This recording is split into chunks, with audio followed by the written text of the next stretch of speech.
Welcome, Lund loyalists, YouTubers watching on John Lund Unleashed and the Bay Area Sports Collective, those watching on X and Instagram and listening on Apple and Spotify. It's John Lund Unleashed and 𝐿𝐭𝐿 brought to you by 𝐟𝐸𝐵𝐿 Cosmetic Surgery and Laser Center, right now featuring amazing stem cell technology. For all your pain and for the guys, check out the latest in low T and testosterone therapy to make you feel like yourself again. 𝐟𝐸𝐵𝐿 Cosmetic Surgery and Laser Center at 𝐸𝐿𝐭𝐿cosmetic.com. Now, all juiced up and ready to go. Here's Johnny.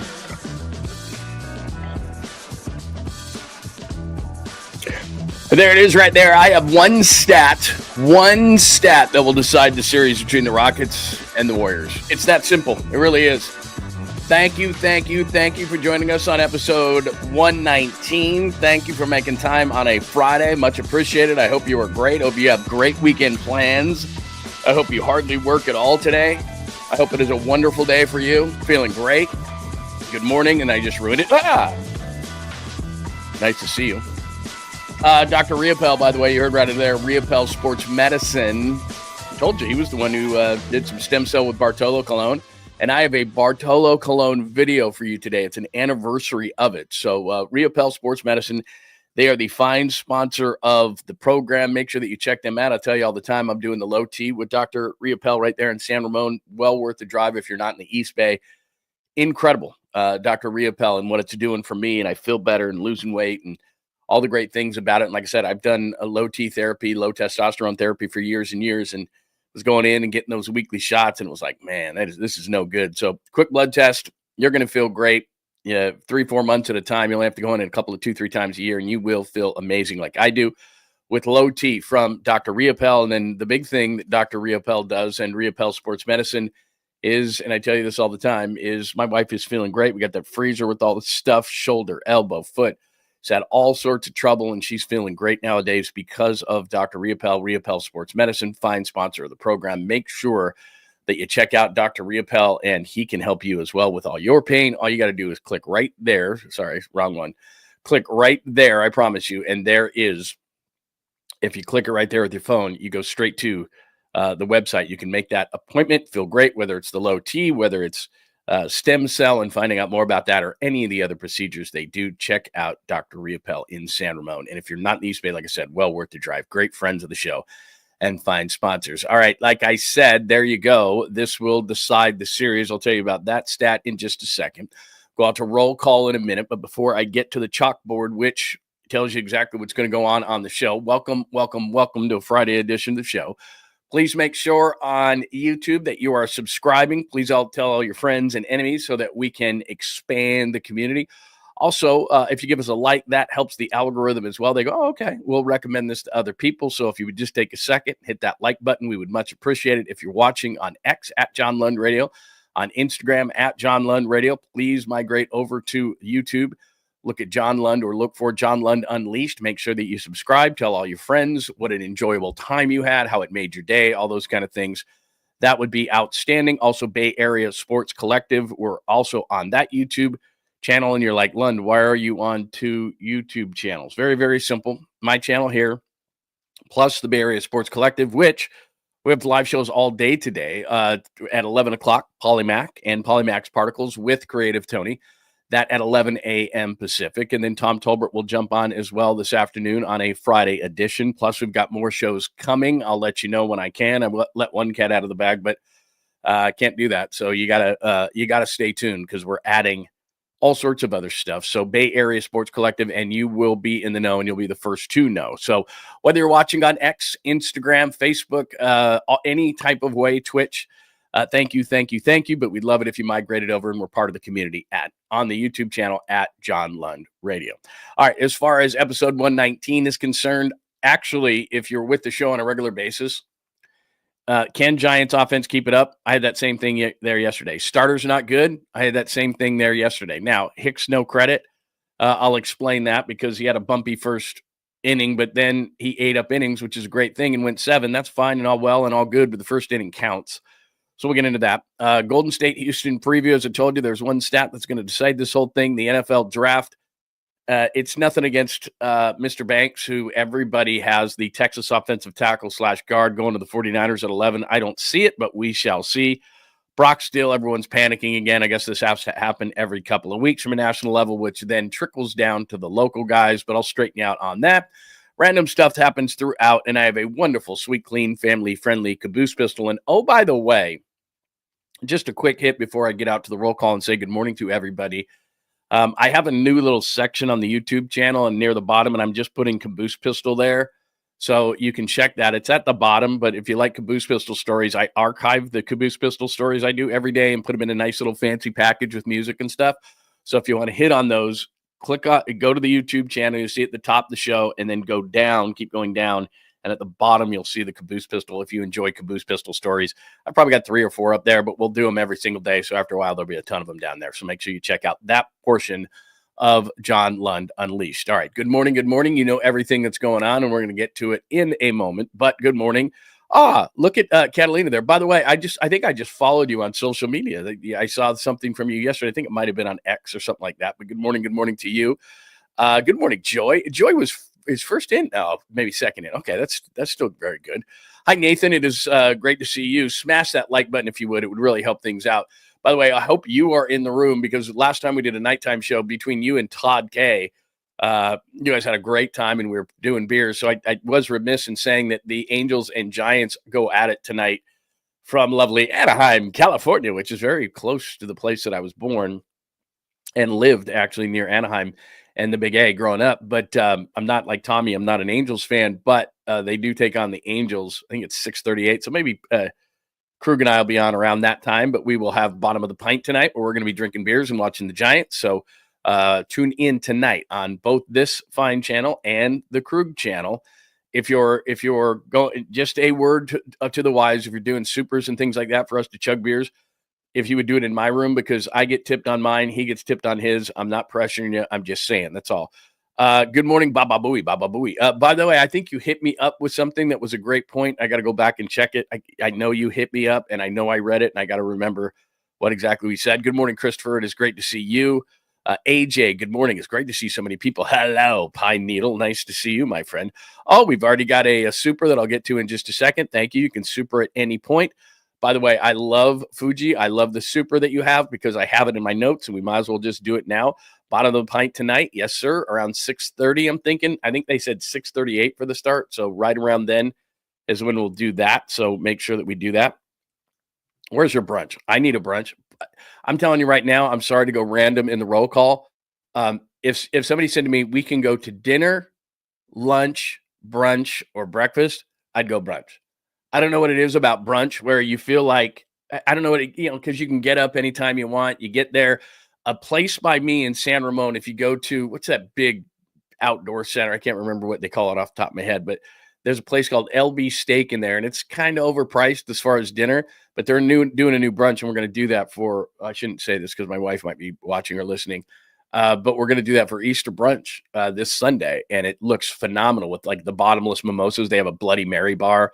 I don't know what it is about brunch. Just love it. I mean, just love it. Over anything, over dinner, over lunch, over breakfast, brunch, because it just feels like I can drink without people judging me, although I don't generally care about that. But I'm just saying, brunch is the best. Anyway, just a quick off-road, and we're back on now. Good morning, Hurley Bird. It is great to see you, my friend. Let's see, what else do we have? Mark, it is great to see you. I think I saw Mark too on social media yesterday. Very nice. Marketing Pro. What's up, man? What's up, Marketing Pro? Oh my God, are you kidding me? I've never heard the term there to bitch, but yeah, Marketing Pro. Who doesn't love those? Seriously, I got to stay away from those. The Reese's peanut butter eggs, which are just the same thing as a peanut butter cup, but they're so good. And I have not had one this year, and I don't plan to. Anyway, yeah, I'm a big fan of that. Who else is in the house today? Enrique, it is nice to see you. Rocking New Era. Dom, good morning, good morning, good morning. Kenneth, hello to you. If I missed you, Ernesto Ron, it is great to see you. If I missed you, hi, Kenny, good to see you, man. If I missed you, Adam, hello, good morning. If I missed you, I will make sure I hit you up at some point during the show, because we got a ton to get to today. So good morning, good morning, good morning. if you are new, please just say hello if you would. I'm not telling you what to do, and you can certainly do whatever you want. If you just like to chill and hang back, that's totally cool. But it would be great if you said hello to everybody. It is a great community that we are building here. And so say hello in the chat room at John Lund Unleashed on YouTube. All right, let's get to a ton of stuff. We have an absolute ton. All right. Can the Giants offense keep it up? I said this exact same thing yesterday, and I said there was a way that the Giants win games. And I'm not panicking on the Giants. I'm not. I think they're a legit baseball team. But there's a certain way that they win, and it's not with scoring 8 to 10 runs a game, which they've done a lot this year, because that's just going to fall off. They've got to win the way that the Giants win with half their ball games at Oracle Park, and that is pitching, defense, the bullpen, all that kind of stuff. And I showed you all the numbers yesterday, so I don't need to do it again. They're one of the worst starting staffs ERA-wise in the league. They're one of the better defenses. They've got a hammer bullpen, and as of yesterday, I didn't check this morning, but you get the general gist. They had scored 100 runs. I guess it's now 104, and they were third in the league, only behind the Cubs and the Yankees. So what happens yesterday? We talked about Justin Verlander and being a little nervous about Justin Verlander and how many starts do you give him? Robbie Ray, I said, let's give him the benefit of the doubt. He had walked some guys. It was 19 in the third, and he's walked 15 guys. He'll correct that, in my opinion. I think he will be fine. Jordan Hicks last year, I expect Jordan Hicks to be really, really good up until maybe just after the All-Star break. Maybe he burns out and gets tired again. But yesterday, he struggled in the first inning. They score 5 runs against Hicks. He's all pissed off at the umpire and going back and forth, and takes him out of his game. And, a lot of people want to complain about that, and that's fine. And I give him credit, because eating innings is a skill. The fact that Logan Webb, every time he pitches, gives the bullpen, for the most part, I'm not going to say the night off, but they don't have to go deep into the bullpen, which eventually over 162 games is a massive advantage for you. So if you have 2 or 3 of those guys in your rotation and you can save your pen. Remember last year, the Giants burned their pen out. They're one of the best bullpens in the league for a long time, but then they ended up being second as far as usage last year, and their bullpen just burned out. You can't use them all the time. So Logan Webb, even if he doesn't win a game, even if he doesn't pitch extraordinarily well, he gives you 6 or 7, and maybe 8, maybe a complete game every once in a while. So it really, really helps. So I give Jordan Hicks, hey, way to go, way to get through the first inning. But as I put up there, Hicks, no credit. You gave up 5 runs in the first inning. You're bitching and moaning. You're getting at it with the umpire, and everyone after the game is going to go, well, he was no good. Well, I double-checked it. That's Phil 𝐃𝐨𝐽 yesterday in the 6-4 loss. I don't know how much more you can expect. No one is perfect. Human element is part of the game, and I like it. I like replay. I want it to be fast. But if you've got a called ball strike accuracy of 92%, ball accuracy of 98%, overall, as you can see there, overall accuracy of 96%, you can't ask for more than that. Nobody does that in their everyday job. You can't sit there as a fan and go, you suck, I hate you. I got news for you. None of us are at a 96% accuracy rate in our job. We're not. So that's about as well as you can expect a game to be called. So whether Jordan Hicks is getting all pissed off about an umpire and he's squeezing him or whatever the case may be, 96% is good. 92% called strike accuracy, 98% for a 96% number. That's better than any of us do every single day. Sorry. There are some of us who are extraordinary and may do that much, but you're not having a 96% accuracy day. I'm sorry, you're just not. I'm not. I'd be lucky to be 50-50. So 96%, I'm sorry, you just can't ask for more than that. So whatever he was saying, whatever he was bitching about, whatever he was getting into, whatever the case may be, whatever he was getting distracted by, not thinking he's getting the calls, not getting whatever the case may be. That's a nice night by an umpire. Nice day by an umpire. I'm sorry, that's what it was. So Jordan Hicks doesn't have a beef in my mind, and I'm a bottom line person. You know that. We've talked about this many times. I'm a bottom line person. So you can say this or that were a factor in what happened, and that's fine. But reality is Jordan Hicks, and let's just slip to the bottom here real quick. If you didn't see the game and you said 7 innings pitched, not bad, but 5 earned runs, then you'd say to yourself, not acceptable. And you can see right here, all of them on him first inning, right? Schwarber, Castellanos long drive to left, Schwarber, Bohm, all that kind of stuff. Look, the 5 innings, the 5 runs count. He got it going after that, and that's fine. But at this point of the season, this is what I look at right here. Sorry, all that other blue stuff. 6.04. Sorry, I can't do it. I'm too stupid. But 6.04 ERA, not acceptable. And I said this exact thing yesterday. I said, how long can the Giants offense keep it up? Can they keep it up? This is not how they're going to win games on a consistent basis. 4 is the magic number, not on the road, but at home. So they scored 4, but unfortunately, the 4 was on the road. 4 is the magic number at Oracle Park. When they score 4 runs at Oracle Park, they win like 80% of their games. But on the road, you got to be a little bit more. Add another run to that in 5. They still would have lost 6-5, but he gave up 5 earned runs in the first inning. So congratulations on the final 6. Way to go. But when you give up 5 earned runs in the first inning, you get, as I put in the notes, you get no credit. Thank you very much, because the game was already lost by you, and now your ERA is at 6.04. So as we talked about yesterday, starters not good. So who can I put in the bank? I can put Logan Webb in the bank. Robbie Ray's going to come around. I don't know on Verlander.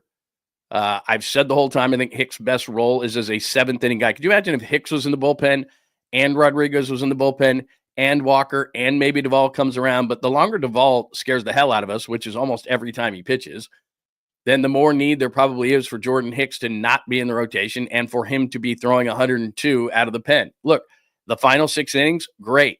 Maybe he can carry that on, but there's no such thing as momentum. Pitching outing to outing, you could be great. The next one, you suck. You just don't have a feel for it. So there is no momentum in pitching. There isn't.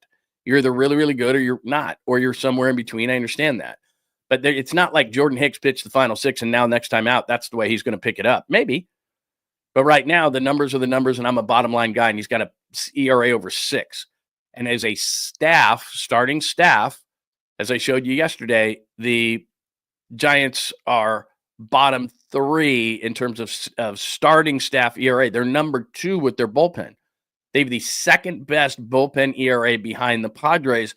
But what I'm trying to figure out here is, and you are too, is this sustainable? Are they really a contender? Are you a contender? We know the Dodgers are. We know the Padres are. In the past, they've proven it. But we're looking at the Giants going, can they do this? Can they do this? Can they do this? They're not going to be one of the best run-scoring teams in the league. It's just not possible. They're 3rd in the league in scoring runs. That's not sustainable for these Giants. And an team ERA for the starters of bottom 3 in the league, that's not a recipe for success. When you know they're succeeding and you know it's sustainable, they're going to pitch, they're going to play defense, they're going to have a hammer bullpen, and they're going to have selective positive hitting. That's exactly what they do. Clutch hitting. That's what when the Giants win, when they won the World Series, there was a way they did it. Now, could they win in a different fashion? They could. And I told you this before, no matter what the sport is, you've got to win in different ways. If you only have one way to win, 3-2 games, 2-1 games, low scoring games, then yeah, you're going to be around a 500 team, because that's not sustainable either. I think they can score enough runs, especially on the road. I told you this. Last year, they were 6th in home runs on the road. Right now, I think they're in the top 3 or 4. I gave you this number yesterday. Top 3 or 4 as far as home runs on the road. So they can do this, but the starting pitching has to come around. I said this yesterday, and then Jordan Hicks gives up 5 runs in the first inning. The final 6, great, but it's not going to carry over. That's just not the way things work. So they've got to keep an eye on some of these guys, and Buster Posey was the one. And I'm not anti-Buster Posey. I'm all for Buster Posey. I think he's changed some culture there. I think it's great. There's lots of good things going on. But he was the one in front of the cameras, and if you get this job, I'm separating Buster the player, Buster the person, and Buster the executive. They're 3 different people to me. Love Buster the person, great guy. Loved Buster the player, great player. Now he's Buster Posey the executive. And he gets help in this, and I understand that. But they're the ones, and he's the face of it, so he's the one who said that the depth of the rotation was fine, and the Carsons and the Harrisons and the Birdsong. I hate when people plural. There is no bird songs. There's one. There's Hayden Birdsong, and there's Kyle Harrison, and there's the Carsons. That is plural. Down there, and they told us there was enough depth that these young guys could pitch. Okay. Because we're going to need to see it probably sooner rather than later. You want the depth because there's going to be injuries over 162 games. But how long do you give a starting rotation outside of Logan Webb, outside of Robbie Ray, to get it together? Because as we look at the rotation against the Angels, and I did this, and I'd like to do this before every series where I'll say, okay, I think they have the pitching advantage here, here, and here. It doesn't mean they're going to win. I just like to see it. So like today, for example, hi, Tyler Anderson. Good to see you. I can't believe he's still around. Giants had him for that one season. He's solid. But Logan Webb is an advantage over Tyler Anderson. Landon Roop is an advantage over, I can't believe it still, Kyle Hendricks, the former Cub, who's still around, who throws about 9 different changeups. None can break a pane of glass, but he's tough to hit because he's under the hitting speed, as they always said. I think his fastball is like 87 at this point. So, but Landon Roop, I think, is a better pitcher at this point of their careers than Kyle Hendricks. And then a massive game to me, and I don't care if it's early in the season, for Justin Verlander. 0-1, 675. That ain't good. And that to me is, okay, how long? And I said this yesterday, how long do you give him? You're 4 starts in. You don't give him 5 starts. I understand. He's Justin Verlander. 6, 8, 10, what do you give him? Because Justin Verlander's got to start showing something. So for the sustainability of the Giants and for us to all believe, here you go. Logan Webb should win the game tonight. He's a better pitcher. Landon Roop over Kyle Hendricks. Hendricks is a good veteran, though, and he can be tough to hit if his stuff is on. There's no doubt. And then Sunday, keeping a close eye on Justin Verlander. If he's not it, and if he struggles again, it's like, dude, what are we going to do here? It's too early. I understand that. It is too early, but these are games, as I said, that I think that the Giants should be able to, especially against a team like the Angels, and they got off to a decent start, but they're not anything. They're not great. So you got to win the series against the Angels. I think that's a big deal. They're going to be able to hit. It's on the road. They should score some runs. But to me, sustainability depends on starting pitching. There isn't a team in the league that is going to contend without good starting pitching, at least average to above average starting pitching. Because what's going to happen is the bullpen, which is so great, is going to burn out. It was great that Hicks went 7, there's no doubt, but you put your team behind an 8 ball so badly by giving up 5 in the first, and people were, I saw online, people on social media complaining about the umpires, and he was getting into it and letting it get into his head, and I looked and I went, 96% accuracy rate from an umpire? Can't ask for better. I mean, I guess you could ask for 100. You could ask for it, but I think it's highly hypocritical for all of us to go, he's got to get everyone right, when, especially on a Friday, we're all going to work till noon and start drinking. That's like 50% accuracy rate. So anyway, give me your thoughts on that. I just want them to be sustainable. And until the starting pitching is average to above average, then I can't believe in the Giants. That's just all it is. Look, the defense, I believe it. The bullpen, I believe it. The hitting on the road, I certainly believe it. We'll see what happens at home, but everybody's got to deal with it at home. Can they just score the 4 at home? The magical number of 4. I think they can, but you're just not going to do anything, and you're certainly not going to stay in this division against the Dodgers, the Padres, and the Diamondbacks are good. You're not going to stay in this divisional race, even as a wild card, if you don't get at least average and probably in the Giants' case, above average pitching. So it's got to happen. So there you go. Give me your thoughts on that. Give me your interest level in Giants. Are they sustainable to you? Tell me where I'm wrong. Tell me where you think that you disagree with this whole thing. But that's my thought on the Giants. Let me double check. And then Verlander. Hi, Pine. I think Verlander gets as long as he needs. I think that was part of the deal that Buster probably gave him. I'm just guessing. I'm going to go ahead and say the magic starting number is 10. And along that line, and I said this yesterday, but this is what they do. Along those lines, they might not even give him to 10 as far as shutting him down. And like I said, wink, wink, nudge, nudge, you have a strain. And it just depends on his performances. Like, let's say on Sunday, he's just a complete dumpster fire. It might be after that start. Like, let's shut you down and look at some mechanics and see what's going on here. There's got, we got to figure something out. It might be after 5 starts, might be after 6 starts, might be after 8 starts. They're not going to let him go to 10 starts without at least shelving him for a minute and taking a step back and seeing something. And then at 10, that's really the magical number because there's 30 to 33 starts. So you're, let's say, just 10 for the sake of easy math, which I'm into. But for the sake of easy math, he goes 10 starts. That's a third of its season. And even if your name's Justin Verlander, you're going to get more time because your name's Justin Verlander. Even though you haven't done it here, you're going to get more time because your name's Justin Verlander. But you're not going to get beyond 10 starts because then you're starting to hurt the team. And I said this in a promo the other day. Then you start to lose credibility as an organization with the players, as a front office with the players, because they're like, look, we got to, every time Justin Verlander pitches, we got to score 6 or 7 runs, and that's just not sustainable. So what are we doing? His name's Verlander. I get it. That means he gets more rope than Landon Roop. He gets more than Hicks. He gets more than anybody except for probably Ray at this point probably gets more. They're not taking Webb out of the rotation no matter what, unless his arm's falling off. So he gets the whole season. Doesn't matter. But at some point, you have to decide what Justin Verlander is. And he's a great name, and he gets a lot of rope to hang himself with it. But he's got to be able to keep teams in games. And that's the issue I had with Hicks is they score 5 in the first inning. And you went 6 after that, and you gave the bullpen a break. And that's part of the deal. And long term, that's nice. You got it together. I give you because I say Hicks gets no credit on the chalkboard there. I reserve the right to change my mind. So he gets a little bit of credit for going 6 innings. But the 5 put your team behind the 8 ball after the first inning, and you're playing catch up the whole rest of the game. And you can't play baseball like that. So, and your ERA is over 6. You can't explain that away. It is what it is right now. And it's early in the season. I get it. And I'm not taking Hicks out of the rotation. I'm simply keeping a tight eye towards that because I think his best role is as a 7th inning guy, especially with Duvall, being a roller coaster ride. I got to keep an eye on that. And if I have to bring someone to the pen, it's Hicks. And you told me as a front office that you didn't need to go out and get a veteran, even though I thought you did. I thought you needed one more veteran starter. And you said you didn't because you trusted your young guys. So were you being cheap or did you really trust your young guys? I don't give the Giants the benefit of the doubt. I think they were being cheap. I don't think that they completely trust their young guys, but that's what you got to say. If your front office, if Buster goes into around that mahogany table and says, "Hello, sir, may I have another $20 million?" I don't know why I did it like that. And they say, "No." Then he says, "Okay."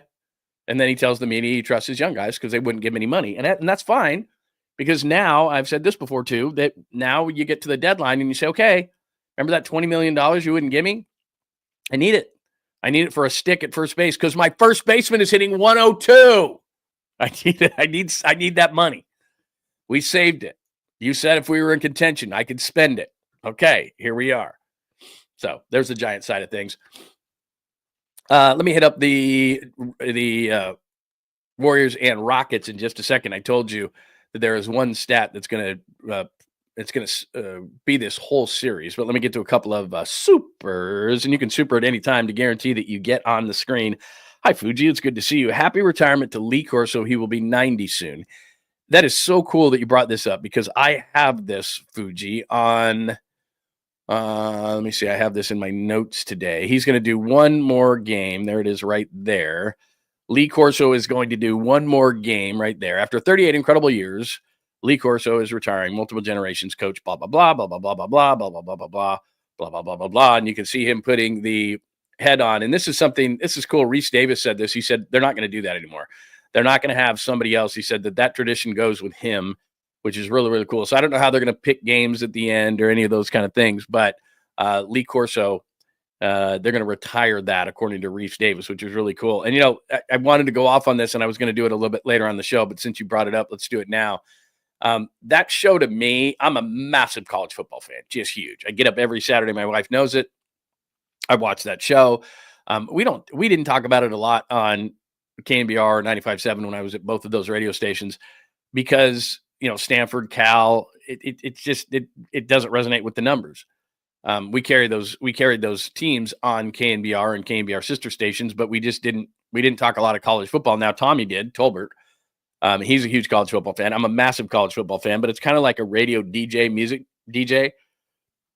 That might be a hard rock fan, but he works for a top 40 station, so he's playing Britney Spears or whatever's hot or Katy Perry.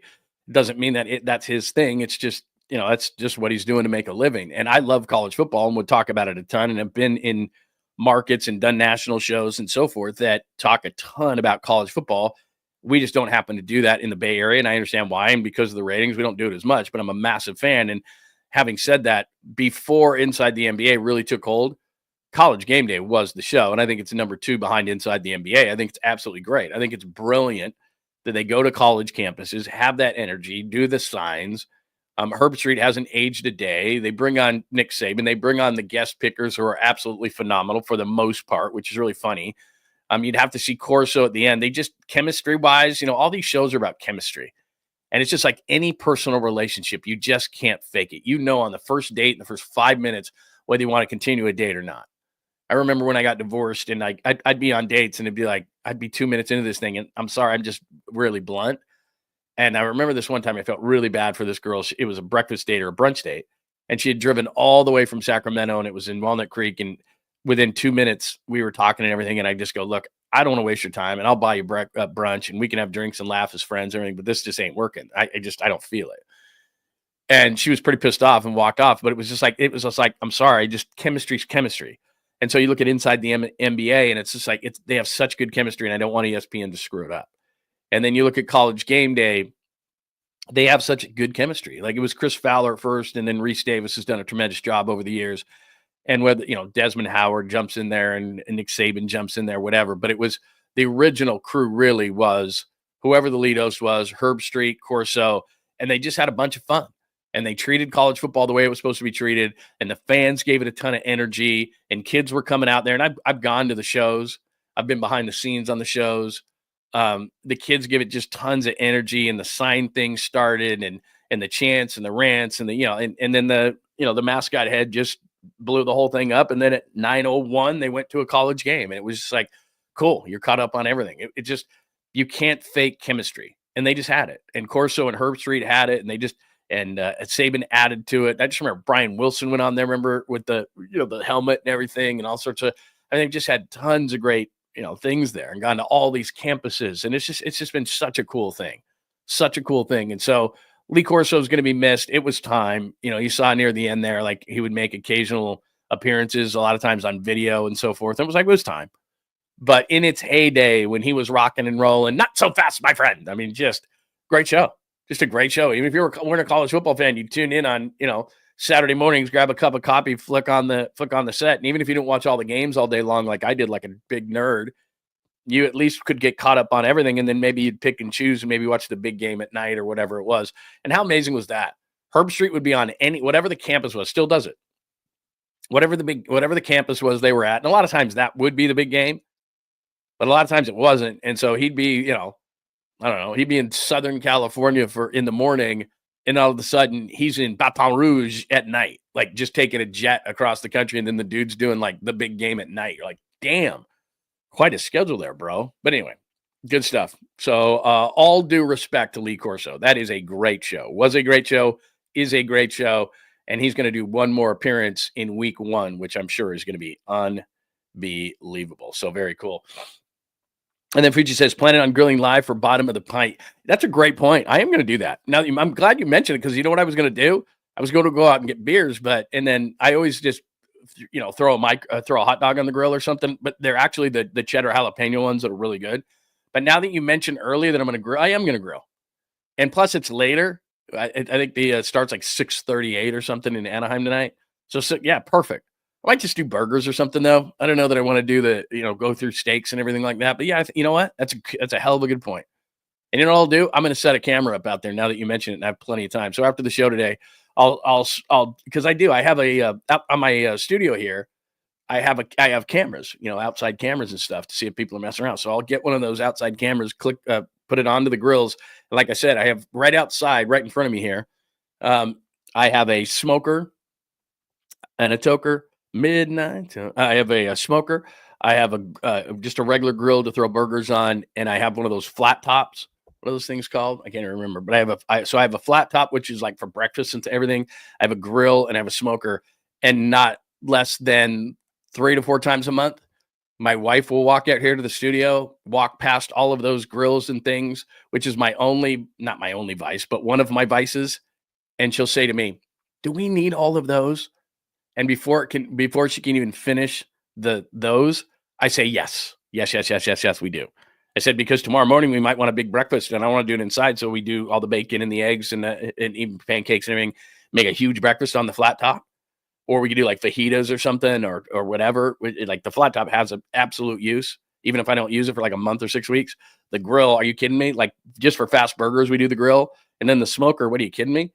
Got to do like, all sorts of roasts and all sorts of stuff like that, or briskets that goes in the smoker. So yeah, they're 3 different things.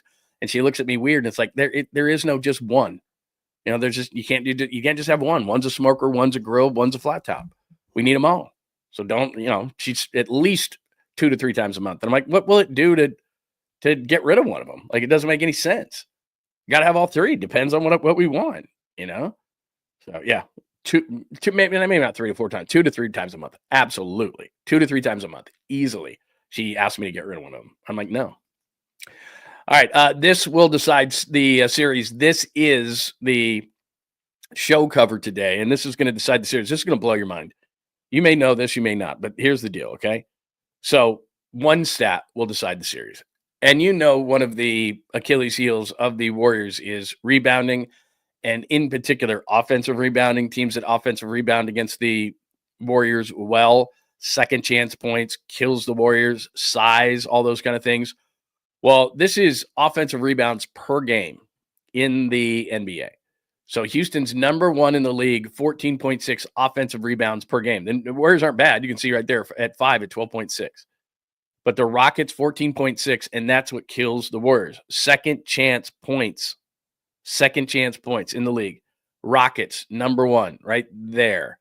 18.1 second chance points per game. Again, Warriors not bad, but number one in the league, 18.1. That's what Houston does. That's how they beat you. They're not really great shooters, anything like that. They get up a lot of extra shots. They're number one in shots per game, field goal attempts per game, number one, because they get second chance points. So they don't beat you because they're overly efficient offensively. They beat you because they get second chance points and they score on those. 18.1 second chance points per game. That's the series. Second chance points allowed. Boom. Look at the Warriors. Number 3 in the league. 12.8 second chance points allowed per game. So that's the problem for the Warriors. Total rebounds per game. Rockets number 1. I was looking at I put rebounding Rockets in there, and there was tons of articles out of Houston that were like the best rebounding Rockets team in 37 years. They lead in overall rebounds. They lead in second chance points. They lead in offensive rebounds, and the Warriors are one of the worst teams in the league in second chance points allowed. That's a problem. So there you go. That's the series. Honestly, I don't mean to oversimplify it because there is more than that. But you see right there, there's 𝐮𝐿. There's the evil Dillon Brooks. There's Kuminga, who we won't see on the floor. There's the irony of it. There's Kuminga right there. You're not going to see him in this series probably. Maybe you will. But there you go. This will decide the series. Offensive rebounding. The Warriors have had all sorts of trouble with size. You looked at last Sunday, for example, and they had all sorts of problems against the Clippers. That's just the way that it goes. So they're gonna have a problem in this series. They're gonna have to adjust and make an adjustment. And early on in game 1, I think what they'll do is they'll make that adjustment and then they'll just kind of see.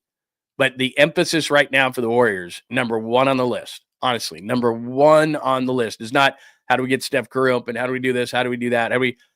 There's a few different things. Don't beat yourself. Limit your turnovers. That's one. Don't turn the ball over. Don't be stupid. Don't be the Globetrotters. Steve Kerr says this all the time. You don't need to hit home runs constantly. Singles, doubles, that's fine, which means don't make the risky pass in the playoffs. If the Warriors are even or winning in the points off turnovers battle, they'll be fine. But the number 1 stat that you can look at every single game, and I bet it decides the game and the series, is offensive rebounding and second chance points, because the Rockets are great at it. That's their number 1 thing they do. They get more field goal attempts than anybody in the league. They get more second chance points than anybody in the league. They crash the boards. They're good at it. And the Warriors are not good at it. And we've seen it again and again and again. Constant discussion of it. So that's what it's going to come down to. Oversimplification, I get it. Steph Curry, Jimmy Butler, all these different things. Can they handle this guy? How will Amen Thompson, how great he was against the Warriors? And that's going to be a huge thing. I mean, I'm not here to tell you that it's not a big deal, but I am here to tell you that there's going to be one number that's going to matter, and that's going to be the number. That's going to be the number right there, is the offensive rebounding totals in this game. So keep a look at that the entire game. And let me pop this up. I just want to show you something real quick. I already showed you all the offensive rebounding numbers, so that's the big deal. But let me just look at the Rockets here if you haven't looked at them a ton. Sorry, I got some allergies rolling. You're like, what are you doing, dude? So, Jalen Green, very good. Do they have enough guys to throw at him? Yes. This is the key guy, 𝐮𝐿, because that's going to be – Looney's going to be in the game a lot, I think, to defend him. He'll probably get in a little bit of foul trouble. Can Quentin post defend him, not so much. And that's, I'm nervous about Post being in the game because on the one end, if he's hitting threes, he can stretch the floor. Do you need to stretch big? I think in the offseason, 𝐿𝐿𝐿𝐿𝐿𝐿𝐿𝐿𝐿𝐿, when he's traded, not if he's traded, when 𝐿𝐿𝐿𝐿𝐿𝐿𝐿 is traded, I think they're going to try to get a stretch that can play some defense and rebound as well, because I like Post and everything, but he is clearly an offensive player at this point of his career. He's not a great rebounder. He's not a great defender, which means you're going to have Looney in there, but Looney doesn't give you the stretch value. And if you have Looney in there, he's not a shooter. So who can you put around him? Because Jimmy's not a shooter. And Draymond's not a great shooter, even though his three-point is improved. But if you're putting on the floor Butler and Looney and Green, then on the offensive end, let's say you have Podziemski and Steph, that allows Houston to go hard after Steph because there's three kind of non-shooters. If Draymond, I've said this again and again and again, if Draymond's on the floor and he's going to hit threes and I'm going to get beat that way, that's fine. But Looney's not going to shoot him. When he shoot 2 this year and everyone celebrated that he hit a couple, but he's not going to shoot him, generally speaking. And Jimmy Butler, even though the other day he's like, I can shoot it. Well, they're going to give you that shot, Jimmy. And Jimmy's not going to shoot it a lot from out there. He's going to catch it out there maybe and drive to the rim like he did in the play-in game, and he played phenomenal, and that was a great strategy. But right there, that's the guy, 𝐿𝐿𝐿𝐿𝐿, because offensive rebounding-wise, he can do it, and you look at the number, my thing's out of the way there, but he's averaging about 3.5 offensive rebounds a game. He is their number one offensive rebounder. And then Amen Thompson, you look down there, he averages 3 offensive rebounds a game. So he's coming from the backcourt, grabbing rebounds, getting extra chances. But 𝐿𝐿𝐿𝐿 is the guy because, number one, he's hard to defend. And number two, he's going to go after the offensive glass. So that's your guy. Jalen Green, they've got enough guys in the perimeter. 𝐿𝐿𝐿𝐿 is a problem. Van Fleet is a big-time player, as we've seen in the playoffs. He will step his game up. And as you look at the shooting percentages, that's what I'm talking about. 42% from Green. Now, 𝐿𝐿𝐿𝐿 is near the rim, so he's nearly 50%. But look at Van Fleet, 37.8. Thompson, again, around the rim. He's not going to shoot a bunch of threes or anything like that. His three-point percentage is 27.5%. He's not shooting a bunch, so he's near the rim. Offensive rebounds. Dylan Brooks, 43%. Jabari Smith, he's a big, shooting less than 44%. So it's not that they have great shooters on this team. They're great offensive rebounders, and they get extra opportunities to get to the basket. You're looking at Green as a 3-point shooter. You're looking at Van Fleet at almost 8 per game. You're looking at Brooks, go for it, at 6 per game. Jabari Smith at 5 per game. They're not horrible 3-point shooters, but they get extra shots at the rim. That's what they do. And so that's why the number one thing is. And again, there's a key guy here. There's a key guy there, especially. Can Van Fleet come up in big moments? I said the Rockets are a young team, very young team. No playoff experience with Green. No playoff experience with 𝐿𝐿𝐿𝐿. No playoff experience with Thompson. No playoff experience with Jabari Smith. No playoff experience with Tari Eason.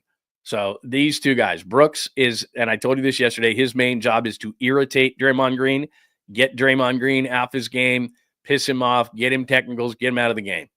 And Draymond, they've got to know that. That's a bullet point on both teams' billboards, or whiteboard, I should say. Dylan Brooks, you irritate Draymond Green. Draymond Green, don't take the bait. That's what it comes down to. And there's one guy with a game on the line that you don't want to have the ball in his hands because he has shown that he can hit big shots in the playoffs. And when I say that there's an 82-game team and then there's a 16-game sprint team, I think the Rockets could be a little bit of both just because they've got enough veterans on their team. But really, it's that guy. I'm not afraid of this guy, Dylan Brooks. He could take himself out of the game. To me, he's a veteran, but he's an irritant.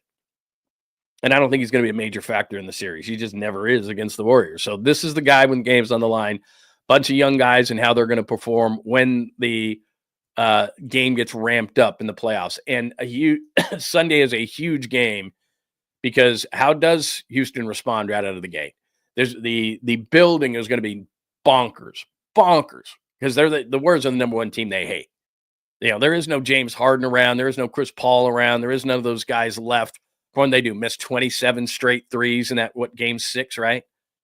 But the fans remember it. And so when Steph Curry walks into the building, Steve Kerr walks in the building, Draymond Green walks in the building, that's the same damn team to those Rockets fans, even though it's a different Rockets team, same team to the Rockets fans, and they're going to go bonkers. So is the emotion of game one, it's very simple, especially for a veteran team. The fans are going to go crazy. The Rockets are going to be shot like they're shot out of a rocket to start the game. The Warriors say, relax, we got this. It's fine. We've been here a million times. They take that initial first burst, and then what happens from there? Do the Rockets players rise to the occasion, all those young players? Because we know Van Fleet will. But the rest of those young players realize what the playoffs are all about. Does it take them a game to get their feet under them? My general sense is there's going to be a lot of emotions. The Rockets probably win game 1, and then there's kind of a letdown in game 2. The Warriors win game 2, but it would not completely shock me if the Warriors win game 1. They're going to win one of the first 2. I just sense that. I think they're going to win the series in 6, and I think they're going to win one of the first 2. Now, it doesn't guarantee that they're going to win at home, and we go back to April 6th, 106-96, Houston gets the win, but I've said this again and again and again, and I believe it. You shouldn't have given the Warriors your best shot. You shouldn't have shown what you were going to do in the playoffs, because now the Warriors are already adjusting on things like that. So, but the bottom line to it is, if I leave you with one thing, and press your friends with this, offensive rebounding.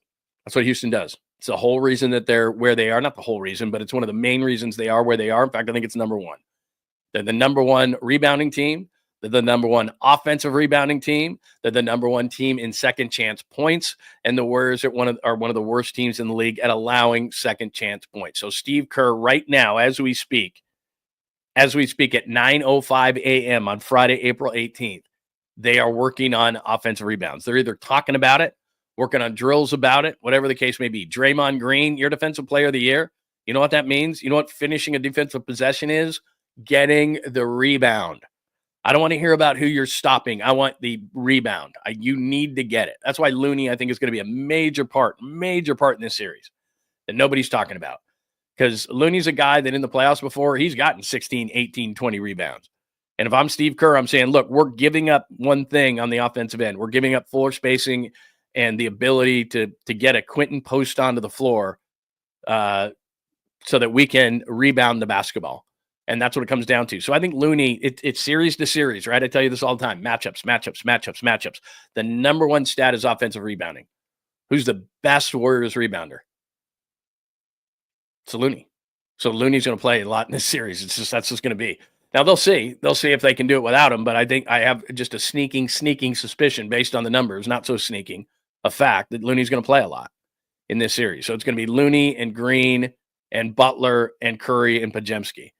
That's going to be, now, who's starting, I don't know. Same with Trayce Jackson-Davis. I wouldn't be shocked at all if Trayce Jackson-Davis was up a peg in this series, even over Quentin Post, just because he can defend and he can rebound, and they need that badly in this series. They're going to need size. They're going to need to rebound. So series to series, you might not see Trayce Jackson-Davis the whole rest of the playoffs, but if he may be used in the series, and I think Looney's going to be used a lot in this series, much more than he was in the regular season. So we'll see. But that's just my prediction. That's a huge stat in this series, offensive rebounding. And if the Warriors can limit second chance points and second chance opportunities for Houston, that to me is the series. So give me your thoughts on all that. Episode 119. Thank you for joining us on a Friday. Can the Giants keep it up offensively? Starter's not good. Hicks gets no credit for going 6, give up 5 in the first inning. Golden State Houston preview. I just gave you that. One stat will decide it. You know what it is. So that's where we are. Before we get to the NFL, and we did a leak Corso tribute. But before we get to the NFL and the draft, we got another one up here. Hang on one second. I'm going to take a random here. Fuji, you're the man. You're buying me lunch today. I love it. In romantic comedies, the chick who drove from Sac to Walnut Creek while at first mad by the end of the movie ends up being the one. Haha. Yeah, no, she was very nice, and and she was very attractive, and she probably looked at me and said, "You look like the Elephant Man." I'm a human being, so and it's not like I'm like all that picky and everything. Just I'm just saying chemistry, and she had nothing wrong with her, and we had talked on the phone a lot, and everything was really cool, but it was just chemistry is everything, right? Chemistry is everything, and it was just like we're just sitting there, and I'm just like, this isn't it. And you're right. Maybe in romantic comedy, it's like she has to drive back. She's all pissed off. And then all of a sudden at the end, you're like, you're the one. But it didn't work out that way. My wife would have a great story, but that'll be another time because it takes way too long. Anyway, all right, let's hit up the draft, which is today's Friday. We're going to be draft heavy because Thursday's just the first round. Second and third round's Friday. The rest of the stuff is Saturday. That's how they do the draft. So I've been seeing a lot of Kelvin Banks. He's an offensive tackle out of Texas, and there's nothing wrong with him. He played well in some good games. But the thing that I'm seeing lately, and it's happening now, maybe it's follow the leader in the sheep, because that's what everybody does. They start looking at other drafts, and this starts to happen. And so it's one of two things, obviously. It's either Kelvin Banks is rising up draft boards and people are putting him at 11, or somebody did it and I don't know who it was for the first time, and then everybody's just being a sheep and they're following it, which is probably what's happening, that there is no insight. But this is why there'll be a lot of drafts put out on Wednesday and Wednesday night before the draft, and they'll be really, really accurate because a lot of these insiders, Daniel Jeremiah, Mel Kiper, Todd McShay, all the guys who do these mock drafts for the last time, they do them on Wednesday so that they can really get some insight into what teams are thinking and what players are rising and falling and all those kind of things, and they get those insights. So maybe this is something like that. I have a feeling it's just follow the leader because somebody did it. Maybe it was Daniel Jeremiah or something did it, and then everybody followed suit. But I'm not a big Kelvin Banks guy. Maybe he's going to be awesome. But I keep hearing he's had 42 starts at Texas. This is my thought. He's had 42 starts at Texas, which should mean he should be near a finished product. But I keep hearing two things. A, he's not a tackle, he's a guard. And two, that he's not a finished product. And I'm thinking, you've had 42 starts at really high-level football and in this last year in the SEC, and you're not a finished product? Now, I'm not saying that a tackle should come into the league, especially the way it is now. It's just the way college offenses are and so forth. You don't grind, and it's not 3 yards in a cloud of dust. It's, all the different things that you do from a pass set standpoint. You got to learn a lot of different things. The NFL is different. And I understand that. So I'm not expecting him to be necessarily a finished product, but I think he should be pretty far along. And the things I read about him are that he's not. Now I watch and I see, but I'm not going to tell you I'm an offensive line aficionado. I'm not. It's like, yeah, okay, I'll watch a little bit, but it's like, okay, I just saw him maul a guy. I mean, you're not going to put when it comes to offensive linemen, it's not like you're going to put his bad stuff on tape, and I'm not going to sit through an entire Texas game and just watch him. Sorry, don't want to do it. But the fact that even though he's really athletic and people like him, he's had 42 starts and he's still got a ways to go, people say, and then he might be a guard, which I'm not taking a guard at 11. I don't like it. But what I'm seeing Will Campbell, who a lot of people have in the top 5 or 6, a tackle out of LSU, short arms, and Armand Membu, who's a super athlete, and I'm seeing him go after Banks at 11, and I'm like, there's no way, because the top of the draft, like last year, a lot of people were saying that Harbaugh was going to take a receiver with the Chargers at 6. No way. He took Joe Alt. I was like, he's taking an offensive lineman. Offensive linemen are not going to fall out of the top 10. So the way that people are looking at it is Banks would be the first offensive tackle taken at 11. And then I'm seeing Will Campbell go like 12, 13. Cowboys are at 12, Miami 13. I saw Will Campbell, and then I saw Membu going like 14, 15, even 16 to the Cardinals. I'm like, that's not happening. He's way too athletic. I think the Jets will take one, or maybe the Bears will take one, or there's a number of teams that Patriots need an offensive lineman to protect their quarterback. And that's an age-old debate. Do I take a receiver to make my quarterback better, or do I take an offensive lineman to make my quarterback better? Every situation is different, but if things were equal right down the middle, I'd take a lineman because you got to protect the guy. He can't throw to his receivers if he's constantly under pressure. And we saw that last year from Brock Purdy. Like, okay, he lost Christian McCaffrey and he lost Brandon Ayuk. But to me, the bigger thing was they couldn't protect him to save their lives, and therefore he had to try to make too many plays that he wasn't capable of making. And I think that if they fix their offensive line, Brock Purdy's going to be a lot better quarterback. So I would, in the 49ers case, I'd absolutely go, and I've been a proponent this whole time about it, offensive and defensive lines. And if there's a certain offensive lineman out there, yeah, I would take him. I'm not a huge Banks guy. I like Campbell. I like Membu. If one of those guys are on it, then I would take those guys. But not only so Banks at first, I was seeing that those other 2 offensive linemen were taken, and then they took Banks, and I still didn't love it. But then now I'm seeing Banks go off first at 11. There's no way that's going to be the first offensive lineman chosen at 11. And then those other 2 guys going behind him lately. And I'm like, now maybe there's something in the league that's going on. But I don't see the first offensive lineman being 11. And if it were, I don't think it's going to be Banks. I'm just not a huge fan. So there you go. Brock's deal. And this is just, and I'm just telling you again how media works. And it starts with the national media. There's no news around it. And I told you this before, and this is what I've heard. They just want to keep it quiet. Brock's camp is not going to say anything. You're not going to hear anything out of Brock's camp. And Brock's camp has asked the 49ers ever so nicely that they don't want leaks out of there too. So you're not going to hear leaks. So what happens on a national level is they get bored. Dak, Cowboys, draft, LeBron. All right, take Brock out of there. Dak is what I meant to say. Did I say Dak?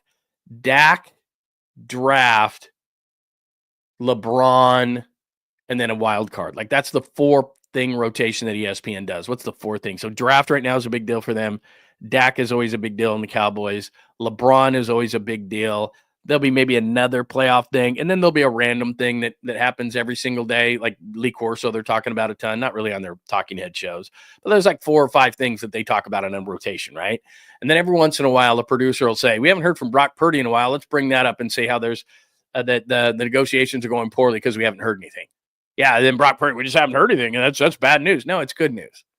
If the fact that you haven't heard anything, like it's just they're not leaking. Brock's side doesn't want it to leak. The Niners don't really want things to leak. Things are leaked by an agent first 99% of the time because they're not getting anywhere. So none of those things have happened. But what happens is a producer at ESPN decides, you know what, the rotation's getting a tiny bit stale. Let's just throw in a Brock Purdy and say that they need to panic because the deal's not getting done. Their first game is the first week of September. I would love it if it was done really early in the process. And I think it's going to be done. But today is April 18th. Today's April 18th.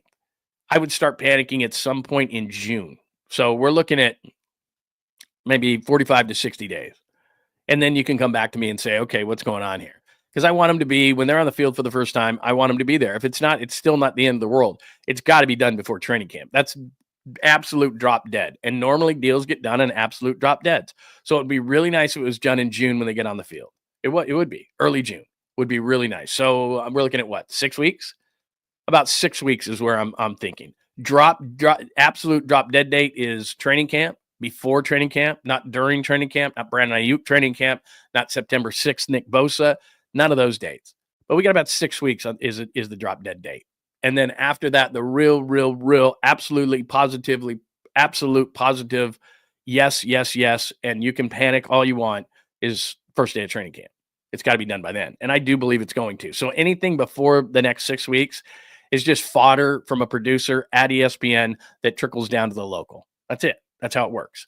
So I'm not panicked in any way, shape, or form. I just saw a little bit of trickle effect go down. I saw a few local articles online on social media, and I'm just here to tell you there's no panic.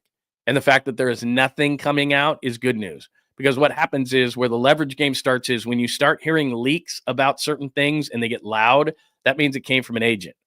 And the agent is getting pissed, and so he's got to leak something because he's like, okay, I got to get the Niners off the dime here. I got to say something, and it's got to be, we got to make, this has got to be something now. And when you hear nothing, when you hear quiet, it means they're negotiating. And you're not hearing anything from an agent or anything outrageous or that they're pissed off or that they're, certain numbers or anything. When you start hearing that came from an agent. And the agent is trying to leverage the situation. Right now, you're hearing nothing, which is good because it means they're working on something. Now, here's the other thing, too. John Lynch, in all due respect, and wants to get the Brock Purdy thing done like yesterday. But right now, they're in draft mode. 5 days, 6 days, I guess we are, 6 days until the draft. John Lynch, Kyle Shanahan, it's not that they're not taking calls from Brock or his agent. They're going to pick it up. Of course they are. But what they're saying to the agent is, can we just get through these next 6 days? Not that we can't do 2 things at once. We can walk and chew gum at the same time. We can. But we are immersed in draft talk, draft meetings all the time. So can we just get this one thing done? We love your guy. We want him to be our guy. If they were dotting I's and crossing T's, they could walk and chew gum at the same time. I don't think they are dotting I's, crossing T's. So they're still in a heavy petting situation. So I think that right now the Niners have probably told their camp, hey, can we just focus on this one thing? And then the minute we do, we do the smiles and we hold up the number 1 jersey and we do all those kind of things and the guy visits and blah, blah, blah, then we're right back at it with you. Hardcore. But give us a minute here. And agents understand that. So anyway. All right. Draft, not banks. Brock's deal. I gave you that. Random things. We've only done a couple of random things today. We haven't gone full random today. Only a couple of things. But I will be back today. This is not my only appearance today. So I just want to make sure. Again, thanks to Fuji for the supers today. We're not going anywhere yet. But let me just double check here. Oh, yeah, absolutely. That's a phenomenal question, Hurley Bird. Hey, John, did Fryman want to get his business deals done in the 11th hour? Or, you know what he used to do? True story, because like I said, after college, after I screwed around and did all these different things, then I was a writer making nothing. And I went to him and I went, hey, man, let me work for your business for a year. And I did. And then I went back to sports writing. I was like, I don't want to do this. but I did work with my dad for a year, and where he got most of his deals done, as you would expect my father would, at a bar on a napkin. No, not so much a napkin, but it was just, he was great in social settings. I mean, he was the life of the party, smiling, laughing, had an amazing laugh, really fun guy. And he would get a lot of deals done, but at the, I don't know how to call it 11th hour, but I saw him work a lot of deals. And suffice to say that many of them were with a cocktail in the hand late at night going, hey, let's just do this. Come on. We've been doing this, screwing around. Let's do this. Let's do this. Come on, man. I'm going to call you at 8:00 in the morning. This deal's getting done. He wasn't an 11th hour guy. He was like 11 PM guy, that kind of a thing. It was a sight to behold. Let's just put it that way. Got a lot of stuff done. Let's see here. What do we got? How great is that? My old man got Billy Martin's autograph on a bar napkin. I'll give you a quick story, quick story, since we do need to do some more randoms before we give you a great Caboose pistol today and wrap things up just for this portion. And then I'll be back tonight with Bottom of the Pint with Larry Krueger, as we do Angels and Giants on a Friday night, as we do every Friday. Again, if you're new, that's a live broadcast during the Giants game. And bring your beers, bring your popcorn, bring your pretzels, bring your peanuts, bring your burgers, bring your dogs, because I'm going to grill up. And we sit here like we're at a game, and we have an overlay of the game, and we talk about the game, and it's a really good time. So come on in at it'll be around 6:30. Krug sets that all up, but about 6:30, jump in my room, and we can do that. But so, Hurley, you said that your old man got Billy Martin's autograph.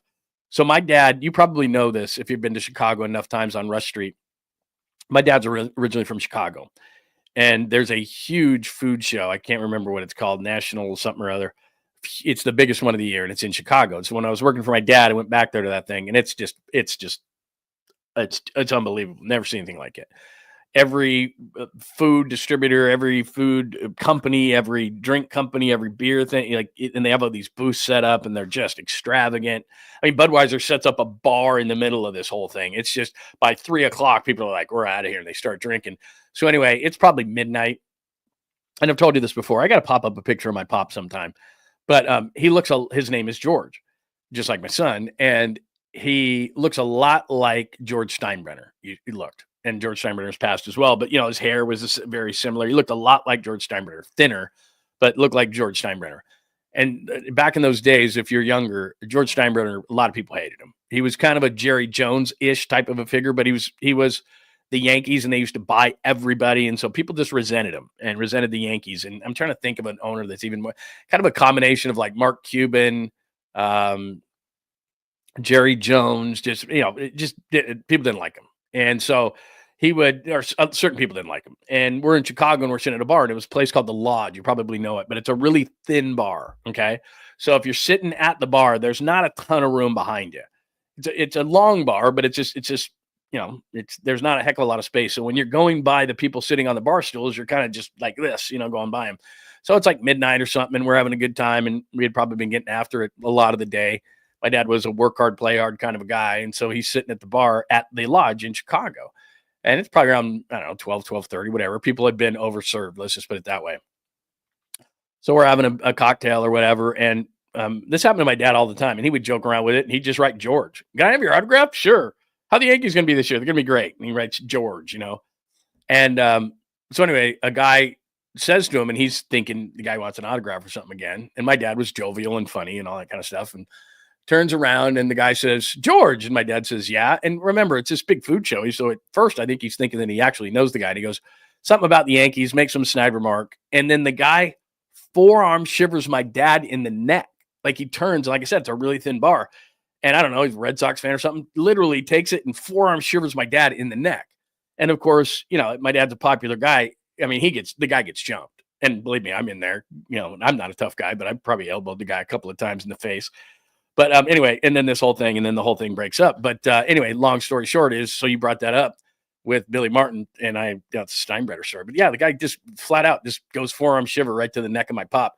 And my pop is kind of like, and I'm like, no way, man, that ain't happening. And so like three guys jumped the guy, and then, they held him down. And I was just like, give him the old, WWE elbow in the face. Anyway, there's my story. There, we went random. All right, a couple other things, and then I'll give you the sweet, clean, family-friendly Caboose pistol. Bottom. Yeah, you know what, Dom? I got to get the bottom of the pint logo to Krug, and in fact, I'll make the open for the show tonight, and I'll flip it over to Krug because we didn't have an open last Friday.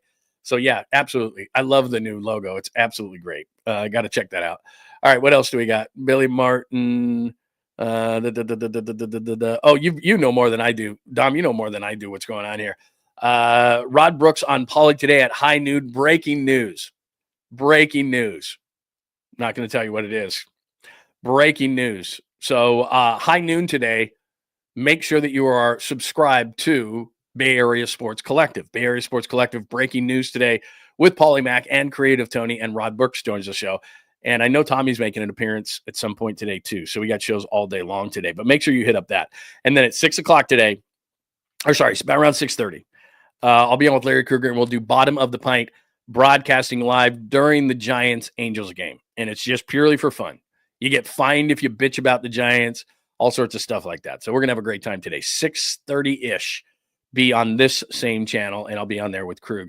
All right, let's get to it. I think we've hit everything in episode 119. Again, thank you. Don't go anywhere. Make sure that you are subscribed to John Lund Unleashed and Bay Area Sports Collective. Please put those alerts on because I'll put out stuff during the day. So make sure you hit that up. And please, if you do one thing for us, just make sure you hit that like button before you get out of here on the show. Thank you for watching on X at John Lund Radio. Please migrate and give us a like and follow us on Bay Area Sports Collective and YouTube on YouTube. So there you go. All right, let's do it. I've got a sweet, clean, family-friendly Caboose pistol, and as I told you, it's been on fire lately. So let me get the internet on. Let me get the sweet, clean, family-friendly Caboose pistol open for you because this is a good one. And like I said, we've been on fire kind of lately with the Caboose pistol stories. John Lund Unleashed presents the Caboose pistol. Wedged in the crack of her buttocks. Somehow, someway, Lundo thinks this is the best way to leave a final impression on you for the day. The old Caboose pistol, everybody has one. Did you say Caboose? I know some women who could hide a machine gun in there. Yeah. Leave me out of this, you weirdo. Here's John. All right, thank you very much. Sorry, I just looked at my videos. This isn't really a Caboose, but then the second one is the Caboose I was going to give you, but I wanted to play this for you. So 13 years ago today, you probably remember this, was like 38 strikes in a row for Bartolo Colon. And like I told you, man, 𝐸𝐴𝐵𝐿 Sports Medicine, they did stem cell on Bartolo Colon. So Dr. 𝐸𝐴𝐵𝐿 is one of the first to do stem cell. Make sure you check him out. You're going to feel much, much better. My wife does it. Shoulder, elbow, her foot. Dr. 𝐸𝐴𝐵𝐿 and 𝐸𝐴𝐵𝐿 Sports Medicine. That is the way to go. They're right there in San Ramon. It is worth the drive. I'm telling you, he's one of the first in California to do it. He did it on Bartolo Colon. 𝐸𝐴𝐵𝐿, let me put this so that you can see it. 𝐸𝐴𝐵𝐿 Sports Medicine, Dr. Jeffrey 𝐸𝐴𝐵𝐿, who also does my low T and testosterone. He is absolutely great. Check him out in San Ramon. Get on the website. Get that appointment today. Absolutely great. Here's Bartolo. You remember this?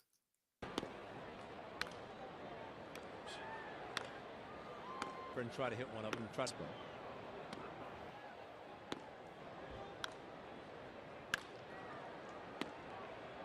Over at first. Another road was under the weather, which was not well in California.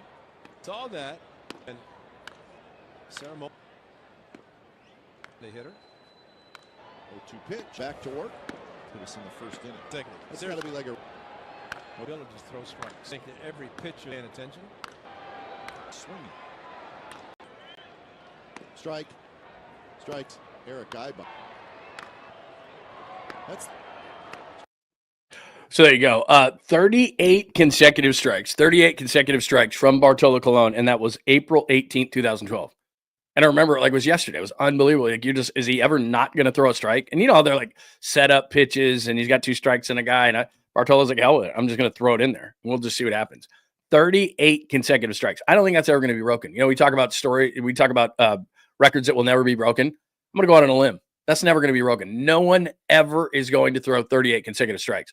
Because if he did, the pitching coach would come out and go, you had that guy 0-2. Why are you just grooving a fastball? What are you doing? And Bartolo Colon's like, I don't care. I'm just going to do it. By the way, shout out Ray Fosse, may he rest in peace, and Glenn Kuiper, who I had a great conversation with at the Giants home opener. It was very nice to talk to him. But Glenn Kuiper, Ray Fosse on the call, you barely could hear him in there. 38 consecutive strikes. Never be broken. Never be broken. April 18th, 2012. So we're 13 years from now. All right, here is the true, sweet, clean, family-friendly Caboose pistol. I'm going to ask you, as the police officer here,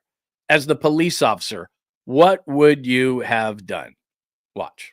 7 Erica, going to the chapel on your wedding day, of course, is a big moment. One bride underestimated just how long it would take to get there. Whose wedding is it? It's mine. What time is it? It's 2:30. Where at? It's Lord at the courthouse. So you're already late. We're trying to get there. Just give me a minute. I'll let you take her, but I'm going to give you a court date. It's a mandatory court appearance. Thank you. All right? So get this, Port St. Lucie police clocked a driver going 105 miles an hour in a 45 mile per hour speed zone Friday. Turns out that driver was the wedding guest, the bride, as you see there, riding shotgun. They were already 15 minutes late for the wedding. Police did let the two go, but as you heard, the driver now has a mandatory court appearance. That one's hard to dispute. 105. 105 and a 45. Yeah. 105 and a 45. First of all, I understand that that's 60 over. I don't know what they would call that. Is that a misdemeanor or whatever? I mean, the guy's 60 over. But here's what I would have done as a police officer. It might have gotten me fired, so maybe I wouldn't have done this, but just off the top of my head and watching that, it's your wedding day, man. I'm sorry, I'll let you go, but we're getting you a court appearance. And that's going to take 15 more minutes. Dude, turn on your lights, say, follow me, and get her to the damn chapel. Going to the chapel, and I'm going 105. I didn't need that. But, I mean, come on, man. Have a heart, bro. She's going to the chapel. What are you, anti-love? Like, just say, look, I'm going to hop. Like, don't do that again, please. Okay, here's the deal. Like, if you're getting married, if you're having a baby, if you're having a heart attack or a major medical situation, come on, man. Jump in your car, and that's what it's for. Put your lights on and give him an escort, man. Give him an escort to the hospital. Give him an escort to the chapel. Be a hero, dude. Like, come on. All right, here's the deal. And if he didn't have a body cam, he probably would have done that. He's like, damn. I mean, I'm sure they can get it. Like, we have a police officer. Is Jeff here today? Like, come on, man. What would you have done there? Don't you have? I mean, maybe because of the body cam, you have to do that. I don't know if you can erase the body cam or if it has to be official or whatever the case may be. But you know what I'm doing there? I'm being a human being. I'm saying, look, you got to get to the chapel. You're 15 minutes late. You're a dope. If I ever catch you doing this again, I'm going to nail you to the wall like twice what I normally should. But here's what I'm going to do. I'm going to throw my lights on right now. You're going to follow me. However fast I go, you go. We're not going to, fly there, but I'm going to clear the way, and we're getting you to the damn wedding, or whatever. Or maybe tomorrow we deal with the ticket or whatever the case may be. But right now we're going to get you to the chapel. It's supposed to be your happiest day ever. You're giving her a damn ticket. You're going to make her wait and sit in the car for 15 more minutes. Come on, bro. Shouldn't have been going 105. But his record, he's probably got a decent, clean record, whatever the case may be. He's going 105. He's trying to get her to the wedding. I get it, man. Like, come on. Excessive. Absolutely. Crazy. Okay. Borderline. Dangerous. Yeah. But you turn on your lights and you give him an escort. You be a human being. Somebody has a medical emergency. Somebody's having a baby. Somebody's getting married. Like, come on, man. Throw the lights on. I'll escort you to the place you get there. I'm a human being. What the hell, bro? Seriously? I'm still going to have to cite you. Still,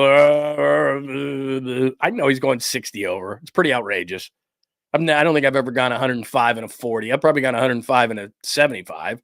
Many of us have. Like, you're flying down the road in the middle of Nevada and there's nothing but that prison over there. I'm flying by that prison like 125. Like, I've done that 2-3 o'clock in the morning doing one of those, road trips. Absolutely. Like, I've said this story before. I've done the baseball stadium thing in the summer and it's been the middle of the night. Like, I've flown down freeways. Absolutely. I've never gone 105 and a 40 or whatever. I mean, that's how it is. It's egregious and outrageous, but come on, man. She's getting married. Come on, bro. Gotta.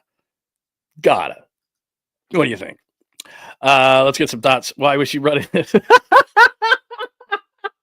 That's true. That was not the groom. That's a pretty good call right there, Brock 48, that I never thought of. I should have thought of. I'm embarrassed that I didn't. That's a good point. She's with some other dude, and she's 15 minutes late to her own wedding. Ooh, that's a hell of a point, man. I didn't want to go there, but you bring up a great point. We're going to pay an officer, tax mayor, escort a person during her. Yeah, that's a solid point. I'm just saying, be a human being. I mean, I understand that there's certain rules and all those kind of things, but, come on. You got to be a human being at some point. Do you not? I mean, come on, man. I don't know. That's just me. Yeah, that's a good point. Port St. Lucie Mets. Yeah, they're down there. That's a good point. Yeah, this is a hard one to dispute. That's a hard one to dispute. Does sound suspicious now that I think about it. Back to sport. Yeah, 1,000% offensive boards. Just look at it. I mean, the numbers are, you can't even debate them. The Rockets are number one in offensive rebounding. They're number one in second chance points. The Warriors are one of the worst teams in allowing offensive rebounds and allowing second chance points. The Rockets win. Go back and look at the numbers. The Rockets win because they get more shots than you. Not that they're overly efficient, but they get more shots than anybody in the league. And that's offensive rebounds and second chance points. That's the series, which means, okay, let's adjust the series. Kevon Looney playing a lot. He's their best rebounder. Got to happen. Draymond Green, look, dude, I know you do a lot of things well, this, that, and the other. A, don't let Dylan Brooks bait you into anything. And B, you have got to rebound your ass off. Those two guys. That's why I don't know that it's going to be a Quentin Post series. I don't know he's going to be in there a lot. I think there might be some Trace Jackson Davis more than you think. Like, what's he doing there? They got to have some size. They got to rebound. They've got to keep Houston and Şengün especially off the boards, or they're not going to win the series. It really comes down to that. Let's see here. Let's see. The judge, what? The judge may eventually that's a good point. Yeah, like we're going 105 because we're trying to get to the wedding. Would the judge have a heart? He might. Maybe that's not the police officer's job. Maybe he's like, well, I'll go in there and say, you know, you guys were going 105 because you were going to the wedding. Like maybe that would work. Yeah, Tolbert Lund. Yeah, we'll absolutely be doing that during the playoffs. Absolutely. Rockin', you have a solid point. 65 and 45 would be okay, but 105, it's pretty egregious. I'm not here to debate it. I'm a softie. So I would have just been like, look, let's go. I'll escort you. Let's go. I'll erase this footage and we'll go. That's what I would have done. But you're right. Yeah, you're trying to make me sing Sammy Hagar, and I already sang today and I got a bunch of grief for it. Hi, Antonio. Good to see you. 105 and a 45, you're getting a ticket. Maybe you're right. Maybe the judge would have a heart, but I mean, I just couldn't do it. She's getting married. You know what though? Brock brings up a good point. Why are you 15 minutes late? Like, why are you 15 minutes late, man? Like, and it's a different guy driving you. Like, I don't know, man. I don't know. Hey, Daryl, haven't seen you in a while. Good to see you, man. Very nice. Christian Hackenberg. Wow, I didn't think we'd have a reference of Christian Hackenberg today. There you go. All right, what else do we got? Yeah, I love draft roundtables, man. I definitely, and a playoff roundtable. Like, we got to do that too.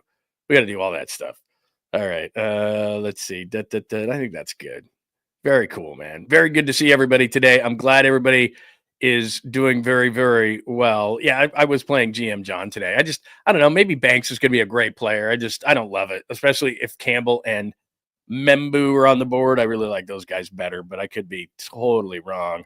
Yeah, see Pine Needle's with me. I'm with you. Turn on the lights, get the pearl girl to her wedding. That's all I'm saying. Like, here's the thing too. All right, and the ladies in the room can attest to this, or you can say I'm full of shit, which is very possible. But this is how I've been married twice. I wouldn't say that I'm an expert. The second time, I don't even think I've told you the second time story. I'll save it for some other point. The first time, though, I got married in the traditional way. It wasn't a church because the church would have burned to the ground. It was a really cool, I don't want to call it a marriage center because it was like this old school, almost Roman, really, really cool thing in Portland that people did marriages and they did the reception all in one. It was just a really cool, like old school, really, really cool, traditional. And then the second one, my wife and I actually got married during the pandemic. We had it planned, and then the pandemic hit, and we're like, the hell with it. And we went down to Carmel on a beach, and it was me, her, of course. She had to be there. Me, her, the person marrying us, and a photographer who was the witness. And we had it on, and no one could go because of the pandemic. And then we had a person live stream it. And it was, you won't believe this, it was December 4th, and it was 67 and sunny in Carmel, and we're right on the beach. It was cool. It was so cool. But my wife was getting so mad because the guy who was streaming the wedding couldn't get the stream up, and we had told everybody and given everybody the link and all that kind of stuff, and the guy could not get the stream up, and the sun keeps going down and down, and the photographer's going, we're losing light, and finally we did it. and we got it in and we got the pictures and all that kind of stuff. But we got married. I got married the second time on a beach in Carmel during the pandemic with a live stream and 3 other people. And we were social distancing because we were like, let's just get it done. Like, we were like, we don't know when this is going to be over. Let's just do it. And what was so cool was the night before in Carmel, we went there. 2 of our friends were there. There was no one there. There was no one. But the restaurants were open. I think like 2 days later, like within 48 hours, Carmel was shutting down. But they were like, yeah, 48 hours. And we're on the streets. It's like a Saturday night. And I think it was a Friday night. We're on the streets. There's no one. There's no one. And we're just hanging out, having a good time. In fact, my wife and I, it was a Friday night. We were being drunk, loud, and obnoxious, and cops came up to us and thought we were in a fight. We were like, are you guys bored or what? Like, we're just laughing, walking down the street, hanging out. I mean, we're bouncing. We're in the streets. Seriously, in Carmel on a Friday night, I don't know, we might have saw 10 people, like the whole place, and we're at restaurants, and they're open. They're just like, whatever, and we were sitting outside, and it was unbelievable. But yeah, that's how I got married the second time. During the pandemic, live stream that the guy couldn't even get going. My wife was outraged. But I told people, we have a leak. They got to get this. And I'm like, we're losing light. The photog's like, we're losing light. Fun stuff. All right, that'll do it. Yeah, could not get the stream up. Unbelievable. All right, what else do we have? Yeah, he might have had stage fright, but the guy was freaking out. And we're like, sorry, we got to get this done, man. Yeah, there was no rain. It was the nicest day in Carmel you could ever imagine, and it was December, and it was 67 and sunny. And I'm like, it's downright warm. Like, it was ridiculously warm. So anyway, all right, that'll do it for today. I'll give you enough time. It's 9:40. I'll give you enough time to get some breakfast, hang out, do some work, whatever it is you got to do. And then Polymath Creative Tony, and they will have special guest Rod Brooks, who may have an announcement. So stay tuned for that as well. Tommy will be on. I'll be back at around 6:30-ish with the �𝐿𝐵 Show, and we will do bottom of the pint. So come in, tune back in during the Giants game tonight against the Angels, and come hang out with us. Grab yourself a beer, a beverage, a cocktail. Doesn't have to be alcoholic, whatever it is you like to drink and eat during the game. Let's hang out. I know Krug has a thing where he takes the video calls. I got to learn how to do that because I like that. We'll take some video calls, say hello to people, get your thoughts on the Giants and everything. But it's going to be a good time. We'll do that around 6:30-ish tonight. Make sure you come back to my channel, and we can do that. But episode 119, we went through everything. Can the Giants offense keep it up? Jordan Hicks struggles yesterday in the first inning, gets it together. Gave you the Warriors and Houston preview, which is Sunday. One stat will decide it. Offensive rebounds. That's why the Rockets are where they are. Best in the league offensive rebounding-wise.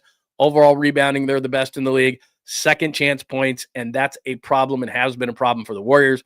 We'll keep you up to date on that. I'm not a big Banks fan, especially if other offensive linemen are on the board. Brock's deal, don't worry. Random stuff. We did a lot at the end. And the sweet, clean, family-friendly Caboose pistol.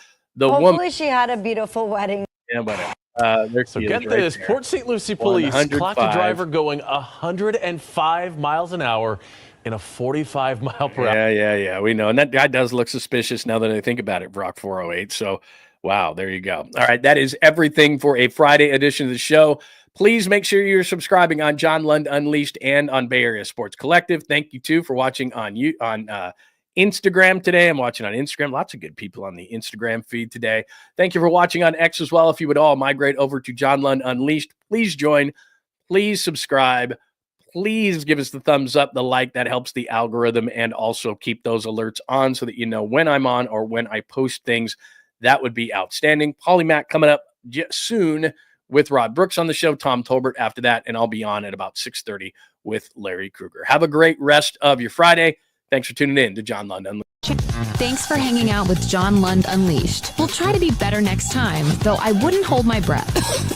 Please like and subscribe on the John Lund Unleashed Pod YouTube channel. Watch live shows weekdays at 8 a.m. on YouTube, Instagram, and X. And make sure to have your alerts on for shows throughout the day or night. All things Lund can be found at johnlundunleashed.com. johnlundunleashed.com. Goodbye!